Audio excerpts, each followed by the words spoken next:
নিজের ব্রেন পাওয়ার কিভাবে বাড়ানো যায়, মস্তিষ্কের ক্ষমতা, মস্তিষ্কের শক্তি।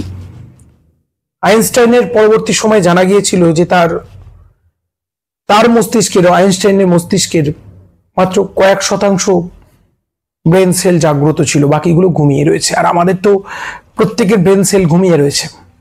এই ব্রেনকে ঠিকভাবে কাজে লাগাতে পারলে, মস্তিষ্কের শক্তিকে কাজে লাগাতে পারলে একটা মানুষ অসম্ভব কাজ করে ফেলতে পারে। আপনি জীবনে, আমরা তো একটা জিনিসের পেছনেই ঘুরছি, জীবনে সফলতা বিফলতা। সফলতা মানে টাকা আছে, বিফলতা মানে টাকা নেই, এর বাইরে কিছু ভাবতেই পারি না। আপনার এই মস্তিষ্কের শক্তি দিয়ে আপনার জীবনের সমস্ত কাজ করতে পারেন, আপনি অসাধ্য সাধন করতে পারেন, অ্যাচিভ করতে পারেন অনেক কিছু। তা কি করে এই ব্রেন পাওয়ার বাড়ানো যায়? প্রথম হচ্ছে অনুশীলন, প্র্যাকটিস। জলের উপর দিয়ে হেঁটেছিলেন এক ভদ্রলোক, কোনো ম্যাজিক অলৌকিক ঘটনা নয়। তাকে যখন জিজ্ঞাসা করা হয়েছিল এই অসাধ্য সাধনটা কি করে করলেন, তিনি বললেন প্র্যাকটিস, অনুশীলন। অনুশীলন করলে ব্রেন পাওয়ার আস্তে আস্তে বাড়ে।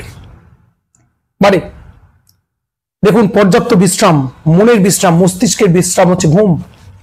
ঘুমলে শরীর থেকে টক্সিন বেরিয়ে যায় মনে করা হয়। ঠিক করে ঘুমানো, মস্তিষ্কের উপর অতিরিক্ত চাপ না দেওয়া, ব্রেন পাওয়ার বাড়াতে চাইলেও।